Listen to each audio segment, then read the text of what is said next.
Ooh.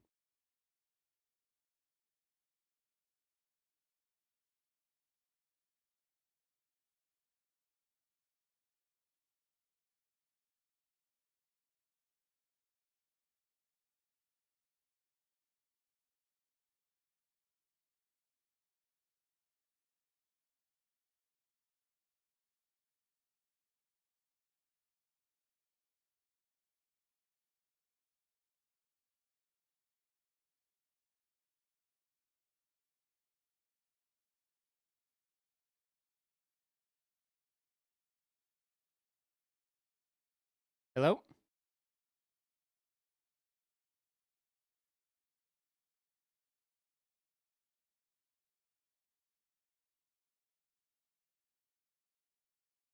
Okay.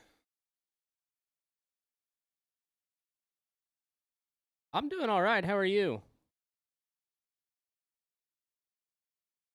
Good deal. Glad to hear it. Um,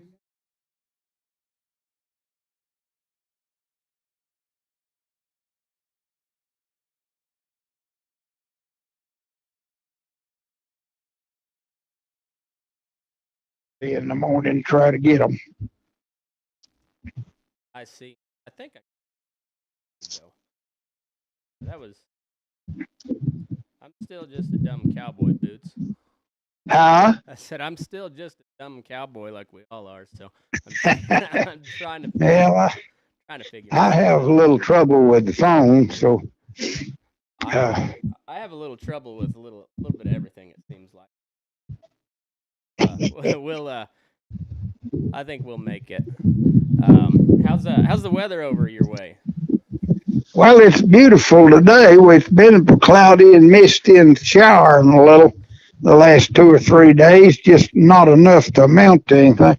Half an inch and 3/10 and stuff, but it's beautiful today. There's got a south wind blowing. It's pretty good, but it's sun's shining, not a cloud in sight. Oh, good. And you got all your calves branded. Yes, sir. Yeah, we got through Brandon a day or two ago, and then had one day we gathered a big old pasture that we haven't got enough rain on, and it's overstocked, and we paired up 110 or 12 pair and put them in three different traps where we can just load one truck with the calves, with the cows, and send them up there, and they can get them mammied up a little easier. And we're gonna do that in the morning, and then I don't know what they got the next few days.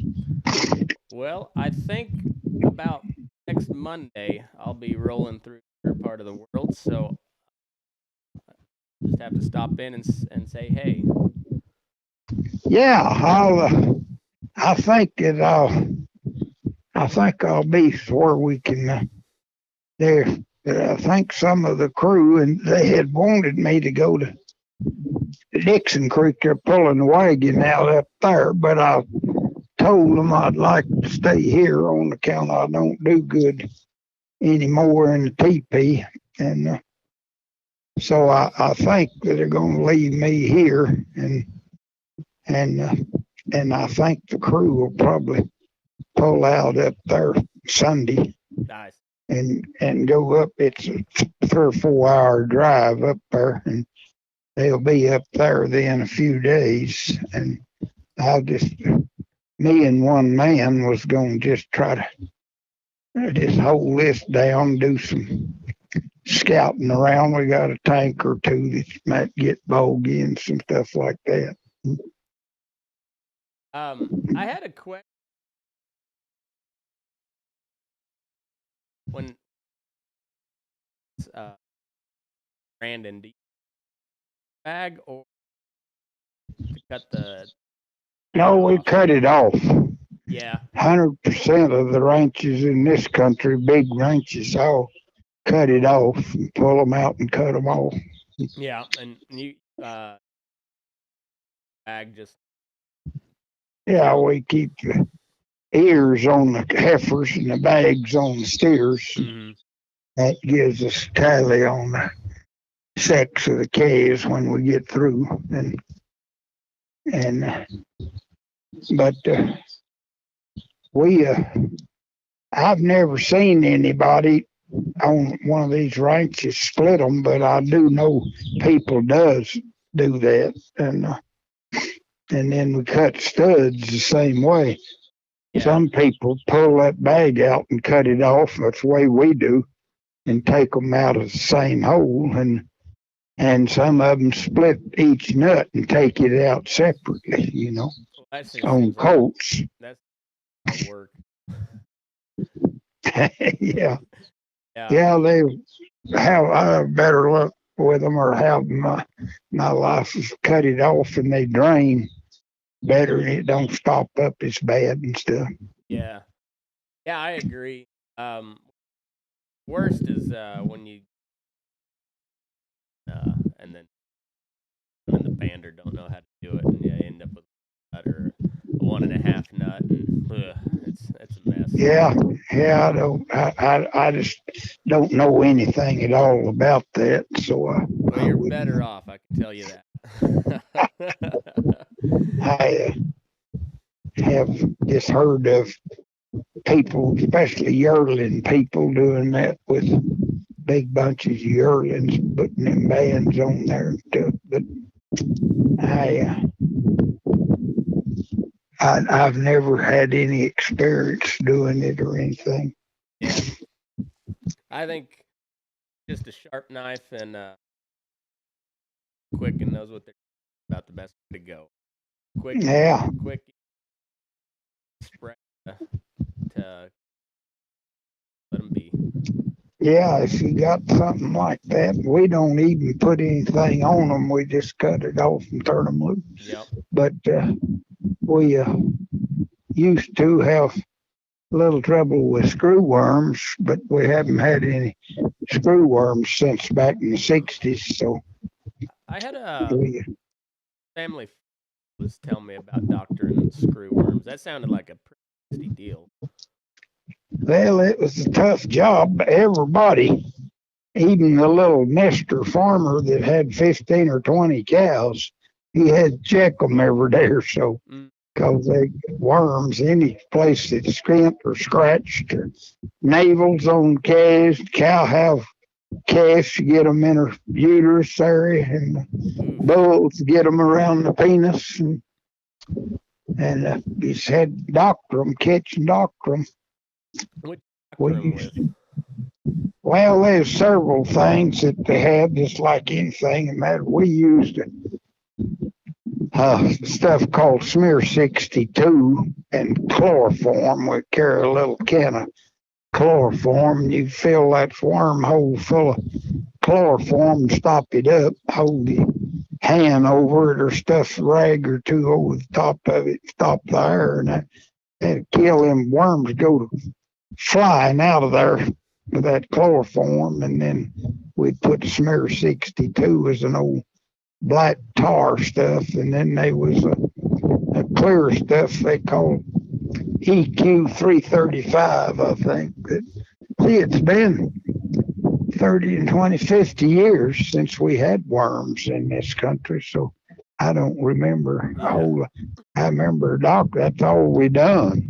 I bet. In the summer months, I remember in 51 at the Matadors with Brandon calves at Chuckwagon and Brandon outside. We'd just round a bunch and brand and move tomorrow the next place and the next place. And the worms got so bad, we quit branding and went back and was making them same drives, and would round that herd and doctor the worms out of them and just turn them loose.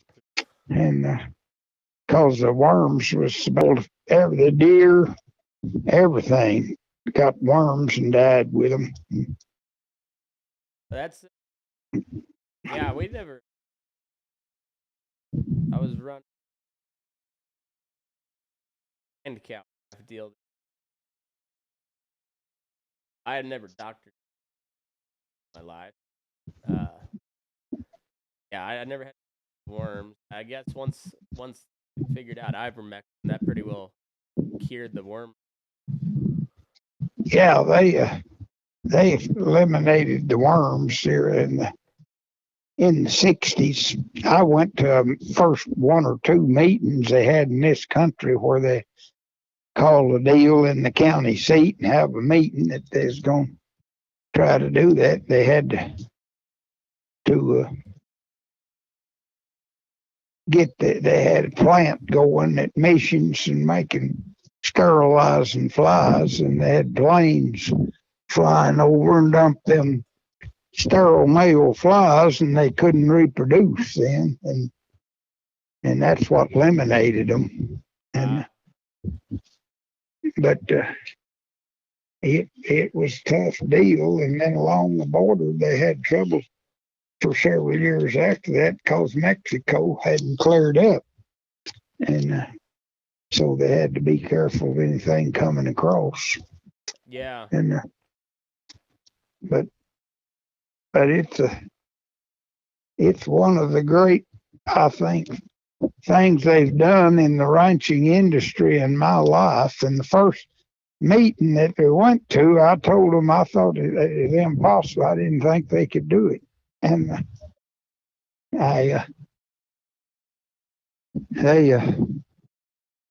it was a 3 or 4 year fight, and everybody had to chip in to help pay for it. And then you had to get worms after we was clearing it up. They had little packages you could keep, and you'd scrape some of them in that, ship it to them. They'd identify whether it was a screw worm or a magnet or something. But they cleared them up. I hadn't even heard of one in 30 years or 40. Yeah, I've never heard. I guess you guys had to deal with blackleg too, didn't you? Well, we did way back there in a cave, and we would right now. Yeah. Calves weren't vaccinated. It's usually in the calves born in the spring. It'll be up in August, and they're full weights. That's about when blackleg usually hit them, and you see some calves sick and dead, and men riding like on big ranches where it took us a while to brand, and we're working around taking 2 months. Brandon, a line camp rider, could tell you, he could say he found a dead one or two. You can identify them by, you can get off and rub your hand over one of them swelled up calves, and he'll kind of rattle like he's full of old wadded up newspapers. Oh yeah. That blackleg affects them like that. But then you'd have to move over there right quick and vaccinate around that pasture and vaccinate it. See. Yeah.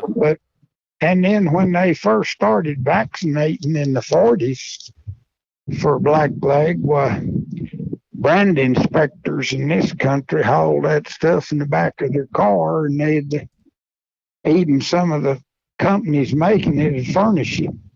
You give it to that old boy down there on the river if he'd vaccinate his calves, because they wasn't used to doing that, and they didn't want to do it. But if they'd start vaccinating, and of course they did. Now everybody universally in this country vaccinates their calves for blackleg in the spring. Yeah, I think just about everybody does. We'd get a couple of those calves coming from a dairy that would make. Yeah. Well, there's little fellers, these farmers in this country, that little farmer here that's raising hay, and he's got 20 cows. A lot of them don't vaccinate for them, but they sell them in the auction barn when they wean them. And if they lose one or two, they usually don't know what it was for or what happened. Yeah. Yeah. Yeah, it's I had to cut one of them.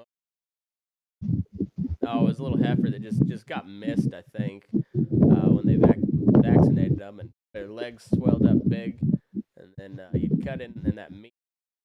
It was almost a dark color. It was, boy, I'll say, yeah. I never had any experience with that, but I've seen time or two I've been where we had an outbreak of blackleg. It's been several years, but we've on these big ranches, things happen that we've had here. A few years ago, we had some cows before we realized it got anaplasmosis, and we had to gather them and vaccinate for that TNC, but it evidently just come through the air because we don't put new cattle in or trader cattle or nothing coming or going. But just one pasture up here, we had some cows get sick before we realized what it was. And then one time there at Wagner's, when I was the ranch foreman, I had 200 herd bulls over there in a place, and that boy riding that country told me he'd found a dead bull or two. I told him, well, when you got 200 bulls, there's some of them going to die. But then a day or two later, he called me, he'd found 2 or 3 more. And I went up there and we got looking at it, and it's had anaplasmosis in them bulls. But I don't know. We don't do anything here now for it that I know of, but we haven't had any 10 or 15 years with it. Huh. I've never. Is that? Well, it's just a disease. Cattle get the breathing thing, and they get anemic. You can tell it the way you can usually tell in their noses are pink and their eyes are pink, and they're not any color in their tongues and stuff, and they usually start getting poor, want to fight, and fight you if you're trying to do anything to them. And nearly any stress you put on them, while they just get down and die. It's like rope one, stretch him out and doctor him. A lot of times they'll die through the stress with it. But I can't tell you what anaplasmosis is, but I know we've dealt with it a time or two. Yeah. And that's interesting. Yeah, we had a set of they got diphtheria real bad. It was real nasty. Yeah. Oh, you got one. See that? Lungs. Start larynx all the way down into the lungs. Nasty stuff, and it didn't. Yeah, we vaccinate for that some here for kids, Yeah. And usually you got nowadays the vaccine, you'll have a 7-way or something with blackleg. Yeah. In that 7-way, and it's got all that other stuff in too, So yeah, it works pretty.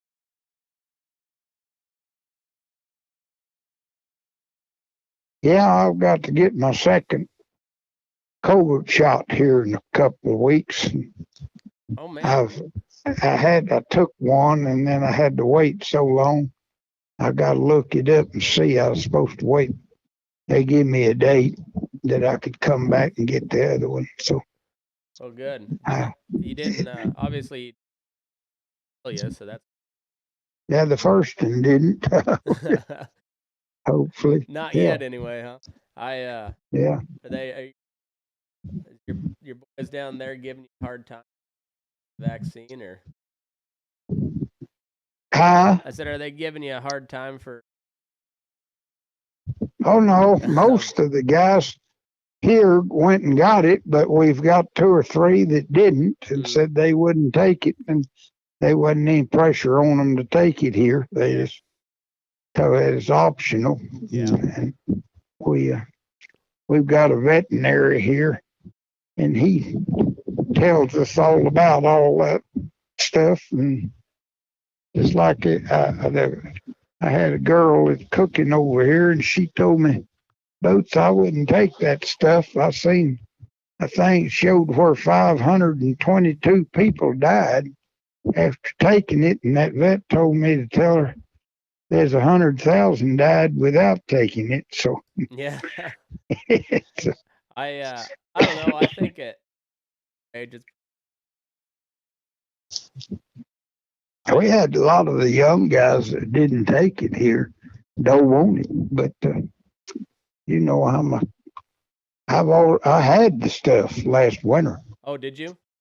Yeah, and then when I got over it, well, I had to wait 90 days from the day that they released it to take that first shot, and then I have to wait 30 days to take the second one. I But see. then they said from having it and then having both shots, I'd be pretty well immune to it. Deductible. Yeah, yeah. I think the shot will eventually give us kind of herd immunity Yeah, to it. But I think so. I get a chance here, and I'm young enough, and I'm not high risk. I figured somebody yeah, older or poor condition than myself probably needs more yeah, than I did. So I passed. I think if I get it, there's not much of a yeah. risk for me. So We've got some young boys here that didn't take it, and in fact, they don't even hardly know much about it. You yeah, know, they never did give it much thought. And yeah. It's but well, I'm glad probably. yeah, it's good thing to get cleared up. It's killed over 1 million people in the United States, hasn't it? I'm not sure how many it's killed here. I don't know. It's a bunch. I know that. Yeah, I think it's been a bunch. I don't know, but Yeah. so Hard to say.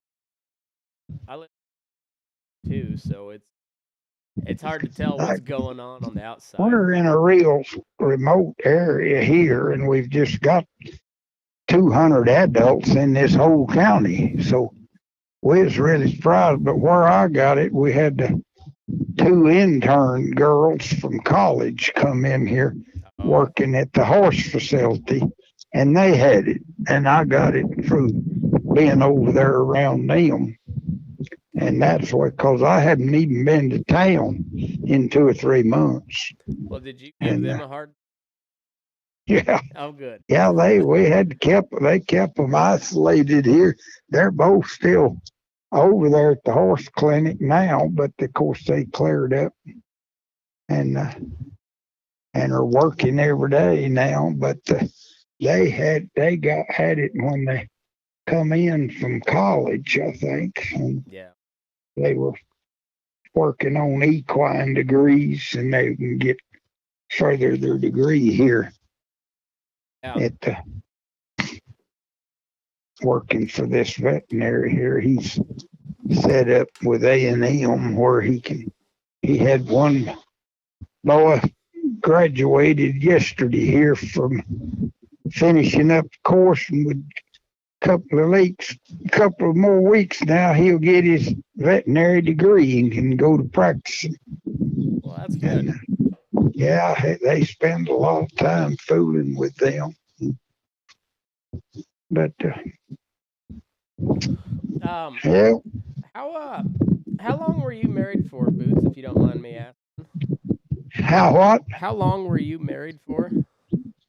44 years. Oh, wow. We were married and 44 years, and she passed away with a cancer here at the ranch. And uh, that's when I moved up here in the bone. We had a nice home here at the ranch, built us a big, nice place, and we lived there several years. And then after she passed away, well, they said I'd move up here and fix me this apartment. Well, they'd have that house for a family, and so we did, and that's the way I've been now. She's been gone 15 years now, Okay. and it's I'm still here, and we understand the ranch is sold.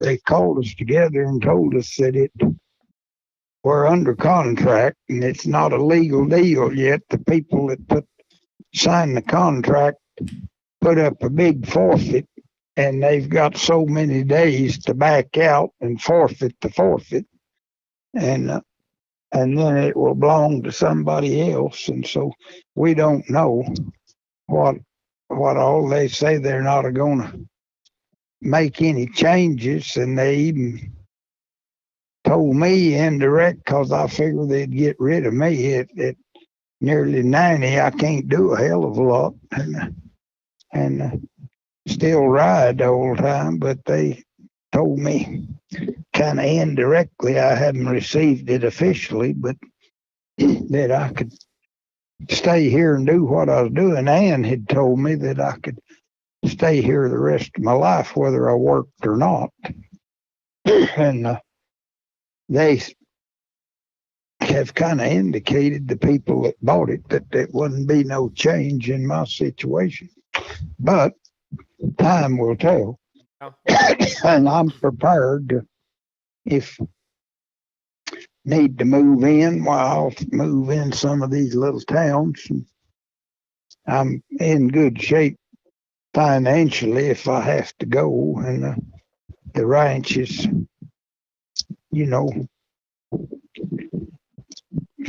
has made me, I told Ann she'd made me rich, and she kind of laughed because she was thinking of her thoughts of rich and mine. Oh, yeah. Well, you might be the only cowboy ever to, as a man, strictly cowboy. Yeah, I know it. They told me that they'd never had anybody on the payroll here that long. They also told me in 2013 I was inducted into the National Cowboy Hall of Fame, that I was the only big outfit straight cowboy that had lived in a wagon and caught horses out of a rope corral about half my life ever inducted. They've got ranchers and movie stars and rodeo hands, but that I was the only just straight big outfit cowboy ever inducted into the National Cowboy Hall of Fame. And so I've got my picture in the hall up there. Well, that's pretty neat. That's pretty neat.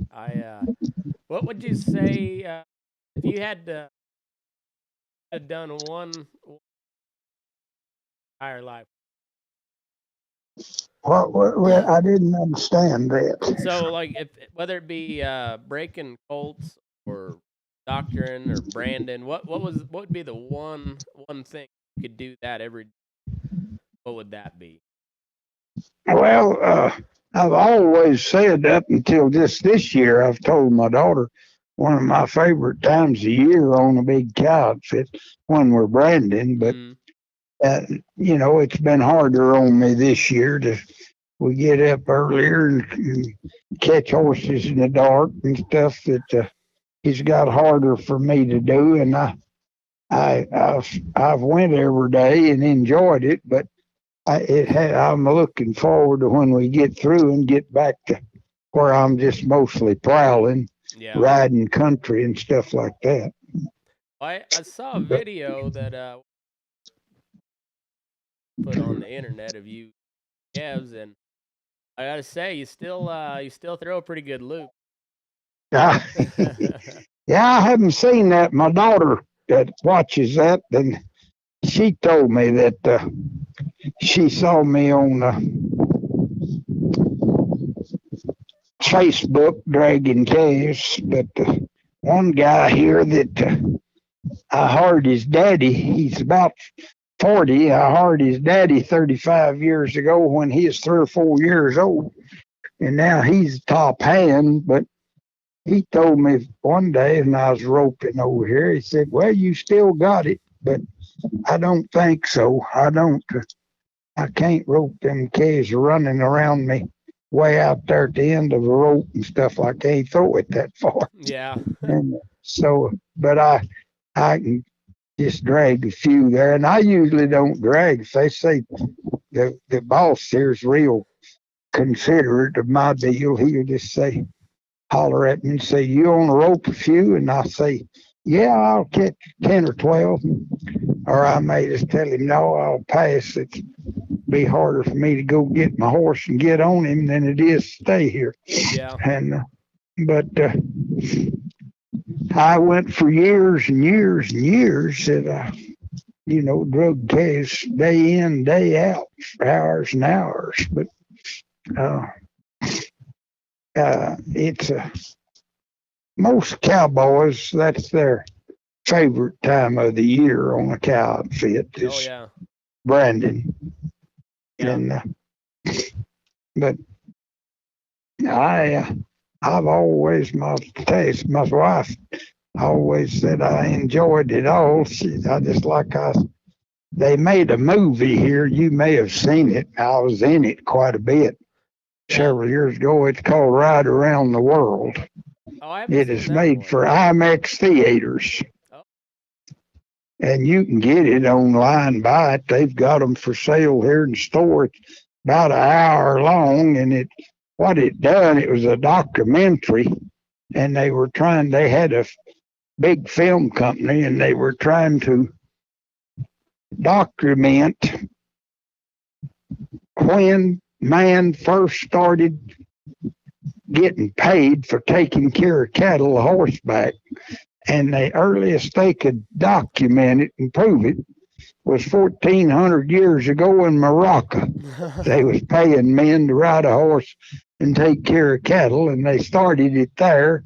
And then they come to South America and Argentina, filmed a bunch there, and then they come here. They stayed here 3 weeks, had 10 or 12 trailers, and had directors and sound people and all that. And then they left here and went to Canada and finished up. But that's all in the movie, and it's really, really good hour movie. Well, And it's showed in IMAX theaters. Well, I think I'll have to buy that one. Yeah, it's just about $20, but it's a ride around the world. And it's got a picture of me on a horse on the front of the tape. Look at you. You're regular. Yeah, but that guy was talking to me one day, and my wife, and he asked me what I done certain day or two ago or something, and I said, man, that was a tough day. We moved a bunch of bulls. It was real slow traveling, and it's spitting snow, and the wind was blowing, and it was a booger all evening. And before I could finish, she'd stand there and just cut it in and said, and he enjoyed every minute of it. Well, that's pretty neat. I'll looking forward to that. I saw the other documentary that you were in, that Cowboys documentary. That was a good one too. Yeah, this is really good. It shows a lot of sure enough work around and handling, moving and working, and they made it in 2006. We even shut down. They paid all of us cowboys $100 a day. I remember they paid me $1,800, so $100 a day for 18 days. They're just doing what we was just doing ranch work. I was surprised that they paid us because we was doing the same thing we'd been doing if they hadn't been here. And hard to complain about that, huh? But they count 8 or 10 big trailers, and they had a cook and fed us. We even let the cook off, and we ate with them down there. They had a big mess tent where they cooked and fed, and we camped it right down here by the ranch. But that is, you don't think about it, but that is 15 years ago. Huh. That's man, that's pretty cool. Yeah, I'm gonna I, Yeah, I think you can.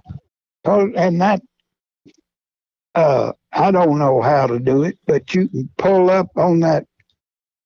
When I was inducted into the National Cowboy Hall of Fame, it is in 2013, and you can pull up Boots O'Neill on that. And I got an acceptance speech where I was up on stand, 400 people in there, and they awarded me with this bronze and told all that. Red Steagle introduced me, and then I had to make a little talk. It lasted a good little bit there about it, but that's when I was inducted into the National Cowboy Hall of Fame. hmm. And then 2 years ago, I've got them laying on the shelf in here. I was inducted in and listed in the, and it was a nationwide search. They just picked a cowboy to name as at the Golden Spur Awards in Lubbock at Texas Tech, Hmm. and they would award him a pair of spurs and have a ceremony. We had a dinner and a ceremony, and Red Steagle introduced me there, and got the for dedicating 60 years to punching cows. And uh, so, and then in 2004, the Stanford Cowboy Reunion. It's a big, long time cowboy gathering, a rodeo, and used to have several chuck wagons that go down there. We'd take one, camp there, and cowboys would rodeo and drink, party, and have fun 2 or 3 days. But they awarded me a bronze and had a dinner for me down there for dedicating a lifetime taking care of cattle a horseback. It says on that bronze. That's pretty But cool. Are you teetotaler? no, I just drink the beer with two of the boys. But I'm just a one beer man or a mixed drink guy. I don't get funny or nothing, Well, yeah. But What's your I drank the beer with the wagon boss this sea when we come in here, and we're just sitting here at my apartment on the porch. I'm out on the porch now, just looking at the barn, and we sat here and drank the beer before he went home. But I may sit here for a month in a row and not do that, and then yeah? I may come in and have a mixed drink. I've got a nephew and a niece that work here at the ranch that are cowboys at the horse thing, and she's a ranch raised, and her dad was my brother Wes, and he run a wagon there at Wagner's for years and years, and she grew up under that. How she'll call me, ask me if I want to come down and have a drink, and we usually just sit out in the yard and have one mixed drink, and I come back home. But that's about the extent of it. I Uh, don't go anywhere. I haven't been anywhere in months. I was asking because your beer. I'll bring a beer All right. for. Well, I just got through drinking the Dos Equis, and that one of the boys brought me. I don't ever go anywhere. One of the bunkhouse boys went to town the other day, and he come back. He sent me a 6-pack here by the door of Dos Equis. I didn't ask him. Good. He just said he brought me one. And I had the wagon boss here a minute ago, and I told him, let's drink one of them things. They're in the fridge in there, and so we did. Well, there you go. All right. Well, But I'll bring you back of something. we'll We'll sit on the porch and conversation. have a little visit. That'll be the best, and then appreciate you, and I hope that we can do what you want to do, and then No, Boots, we're good with this, and I'm glad that you're starting to. Maybe it feels like you and talking to me. I appreciate that, and I got to tell you, people love it. So I appreciate the hell I've been trying to think of a story or two, and I'll wait till you get here to tell you about uh, uh, back. I remember back in the 50s crossing river wagons and team with horses tied to the tongue and stuff like that to get up through the deep water. And I'll try to remember to tell when I was there and done it. So, you know, I tell people that when they want me to make a little talk around the country, that if I just talk about stuff like that, I don't have to make no notes or rehearse it because I was there, and it offends me. Just like when I was told the boys about some fellas, and it was on a Red Steagall show, and about breaking them 4-year-old broncs and just 4-footing them, tying them down, putting a halter on them, let them up and saddle them, ride them. This guy knew me, and he told me, said, Boots, I was in my truck driving and heard that on the radio. I really did enjoy it, but I wondered if you didn't embellish that a little.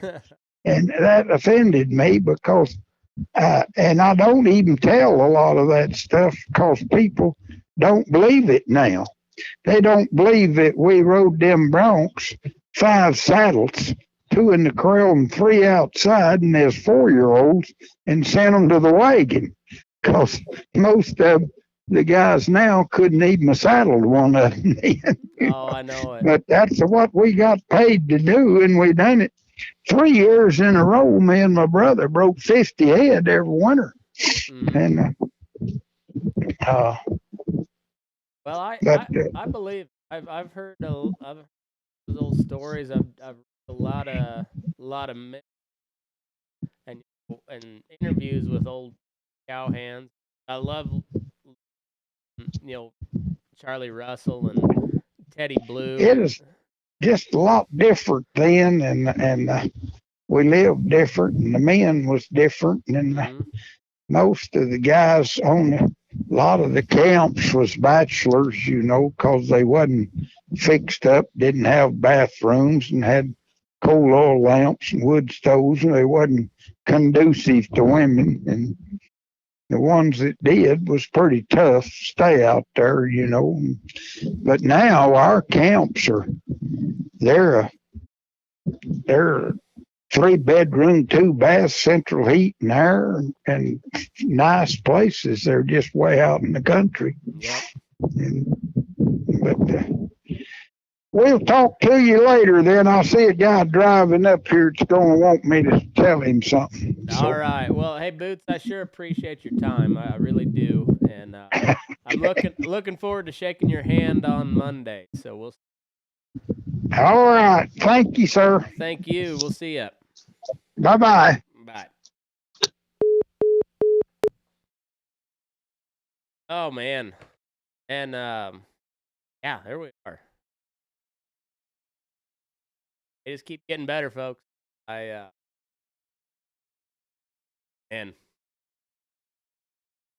anyhow, get y'all tuning. Tell a friend. Share the stuff if you like it.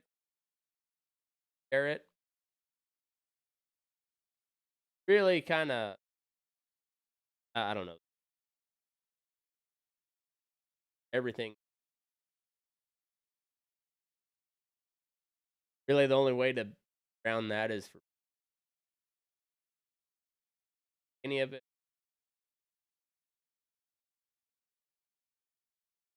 Dating and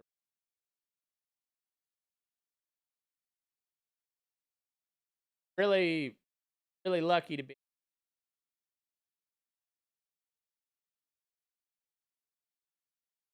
Many people, really not any. Weird. That's. Anyways, I'll tune in.